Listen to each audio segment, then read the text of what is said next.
Hello guys, this is Harman और आपने tune in किया है मेरे चैनल में जो है all about royal Enfield. So friends, जैसे कि आप सब लोग जानते ही हैं कि इस चैनल में आपको मैं सब कुछ बताता हूँ रॉयल एनफील्ड के रिलेटेड। तो सबसे बेसिक क्वेश्चन ही सबका यही रहता है कि कौन सा रॉयल एनफील्ड लें और क्यों लें।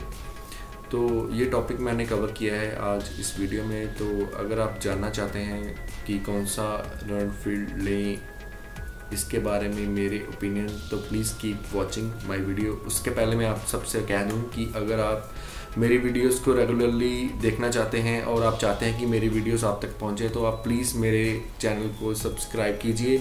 मैं आपके लिए ऐसी वीडियोस लेके आता रहूँगा। सो फ्रेंड्स, अब बात करते हैं जो मेजर क्वेश्चन रहता है सब लोगों का कि कौन सा रॉयल एनफील्ड लें। कौन सा royal Enfield, does it matters? Yes, it matters. अब आप पहले तो डिसाइड कीजिए कि आप किस पर्पस के लिए लेना चाहते हैं। अगर आप टूरिंग पर्पस के लिए लेना चाहते हैं, थंडरबर्ड इज़ गुड ऑप्शन। अगर आप लोकल राइड्स के लिए लेना चाहते हैं तो स्टैंडर्ड इज़ गुड ऑप्शंस। और अगर आप चाहते हैं कि आप जो रॉयल एनफील्ड की लेगेसी है उसको एंजॉय करना चाहते हैं, जो पहले उनके मॉडल्स आते थे, तो आप क्लासिक के लिए जा सकते हैं। अब दूसरी बात मैं आपसे करना चाहता हूँ कि इसके जितने भी मॉडल्स आते हैं हिमालयन को छोड़कर, सब में एक ही तरह का इंजन आता है, यूसीई, यूनिट कंस्ट्रक्शन इंजन, जिसमें कि इंजन प्लस गियर बॉक्स एक ही पार्ट में इंटीग्रेट किया हुआ है उन्होंने, जिसके कारण उसको यूसीई कहते हैं, यूनिट कंस्ट्रक्शन इंजन। यही इंजन था दोस्तों जिसकी कारण जो रॉयल एनफील्ड है सर्वाइव कर पाई थी। खैर, हम आप अपने टॉपिक पे आते हैं कि सबसे पहले बात शुरू करते हैं स्टैंडर्ड से। स्टैंडर्ड सबसे ज़्यादा चलता है, लोकेलिटीज़ में लोग चलाते हैं। राइडिंग पोस्चर अच्छा है इसका। आपको 350 और 500 दोनों वेरिएंट इसके मिल जाएंगे। 350 अब आपको ये कार्बोरेटेड मिलता है और 500 आपको पहले कार्बोरेटेड मिलता था, लेकिन अब आपको मिलता है विद EFI।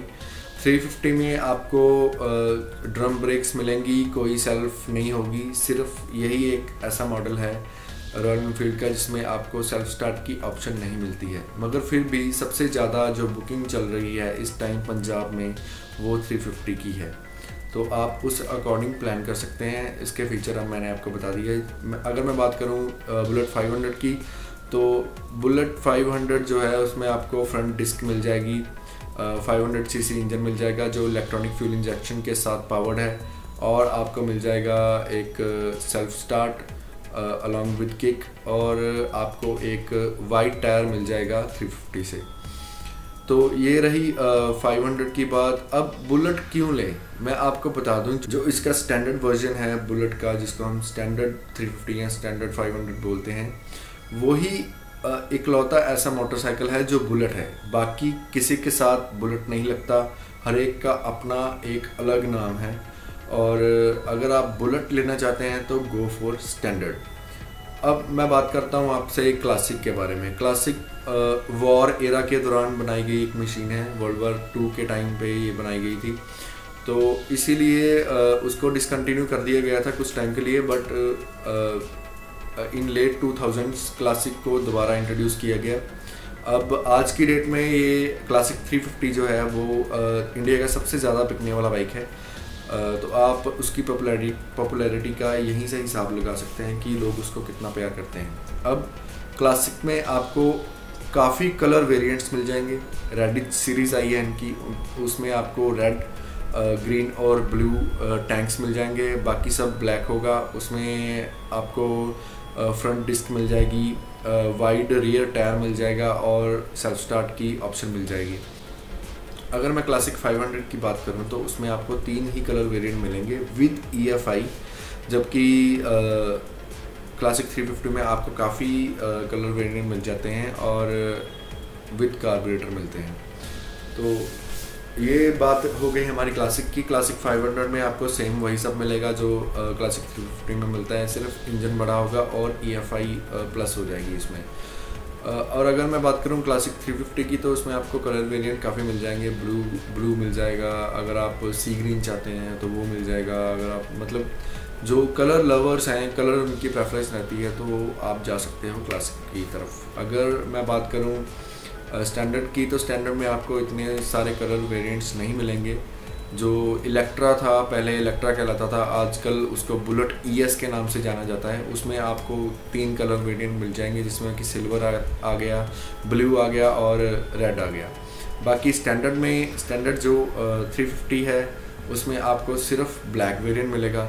जो 500 है उसमें आपको फॉरेस्ट ग्रीन, मार्श ग्रे और ब्लैक कलर वेरिएंट मिल जाएगा। अगर आपकी कलर जो है वो प्रेफरेंस है तो आप क्लासिक को कंसिडर कर सकते हैं। अब moving to the Thunderbird version. Thunderbird जो है वो ख़ास टूरिंग के लिए बनाया गया एक मोटरसाइकिल है। जो पहला एक मोटरसाइकिल है इंडिया का जिसमें कॉशन लाइट इन्होंने इंट्रोड्यूस की थी। पहला बुलेट है जिसमें आपको फ्यूल मीटर मिल जाएगा, टैकोमीटर मिल जाएगा, मतलब काफ़ी एक सजा हुआ आपको इंस्ट्रूमेंट क्लस्टर मिल जाएगा। प्लस आपको थंडरबर्ड में एक रियर डिस्क ब्रेक मिल जाएगी, फ्रंट तो चलो मिलेगी ही, इलेक्ट्रिक स्टार्ट मिल जाएगा। 350 में आपको कार्बोरेटर मिलेगा, 500 में आपको EFI मिल जाएगा। दोनों में कलर वेरिएंट्स काफ़ी हैं, दोनों के कलर वेरिएंट्स काफ़ी हैं और सेम हैं तकरीबन। तो अगर आप टूरिंग के ज़्यादा शौकीन हैं और चाहते हैं कि एक कंफर्टेबल मोटरसाइकिल आपको मिले और रॉयल एनफील्ड के टैग के साथ, तो आप थंडरबर्ड के लिए जा सकते हैं। अब मैं बात करता हूं दोस्तों, जो इनका हिमालयन आया था। हिमालयन में एक तो इंजन अलग है, उसमें कोई टैपेट सिस्टम नहीं है। जो अब हिमालयन का इंजन आ रहा है उसमें आपको ओवर द हेड कैम मिलेगी, कोई टैपेट नहीं है उसमें।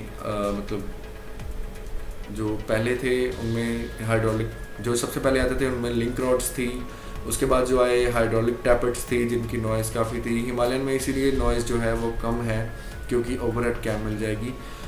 जो पहले वेरिएंट थे उनमें कैम जो थी वो नीचे क्रैंक के पास ही होती थी, तो वहाँ से वाल्व्स तक पावर ट्रांसफ़र करने के लिए टैपेट्स का यूज़ करते थे। पहले मैकेनिकल टैपेट्स थी, अब हाइड्रोलिक टैपेट्स हैं, बस यही फ़र्क है UCE में और कास्ट आयरन में। अगर आप ऑफ रोडिंग के ज़्यादा शौकीन हैं और रोड पे कम रहकर ऑफ रोडिंग पे ज़्यादा जाते हैं तो मैं आपको रेकमेंड करूँगा कि आप हिमालयन के लिए जाएं। बट फ्रेंड्स, कुछ टेक्निकल प्रॉब्लम्स के कारण इन्होंने कुछ यूनिट्स जो हैं हिमालयन के वापस मंगवाए हैं कंपनी ने, क्योंकि इसमें कुछ टेक्निकल फॉल्ट्स आए हुए हैं। तो मैं आपको सजेस्ट करूँगा कि अभी आप हिमालयन को ना परचेज़ करें जब तक कि ये प्रॉब्लम सॉर्ट आउट नहीं हो जाती। तो ये थी नॉलेज कुछ इनकी लाइनअप के बारे में। अब मैं आपको बता दूं कि कौन सा रॉयल एनफील्ड लेना है, ये आप खुद डिसाइड कीजिए, किसी के कहने पर मत जाइए, क्योंकि आफ्टर ऑल चलाने तो आपने ही है। आप खुद जाइए, टेस्ट ड्राइव लीजिए, जो आपको कंफर्टेबल प्लस एस्थेटिक्स में आपको अच्छा लगता है आप वो वाला परचेज़ कीजिए। अगर आपने फीचर्स देखने हैं तो थंडरबर्ड इज़ द बेस्ट। अगर आपने लोकल राइड के लिए एक बुलेट लुक लेनी है तो स्टैंडर्ड इज़ द बेस्ट। अगर आपने क्लासिक एरा को ज्वाइन करना चाहते हैं, कुछ उसको जीना चाहते हैं, तो आप क्लासिक को प्रेफर कर सकते हैं। तो गाइस, ये थी कुछ knowledge about royal Enfield lineup. तो आपको काफ़ी आसानी होगी आपका मोटरसाइकिल चूज़ करने में। So enjoy the ride and happy thumping, and do comment in the comment section. Let me know what you think about this video. And अगर आपने सब्सक्राइब नहीं किया तो सब्सक्राइब कीजिए। अगर आपको ये वीडियो अच्छी लगी और आप किस काम आई तो प्लीज़ एक लाइक कीजिए, और वो सब दोस्त जिनके पास रॉयल एनफील्ड है उनके साथ शेयर भी कीजिए। This is Herman tuning off from All About Royal Enfield. Thank you guys. Goodbye.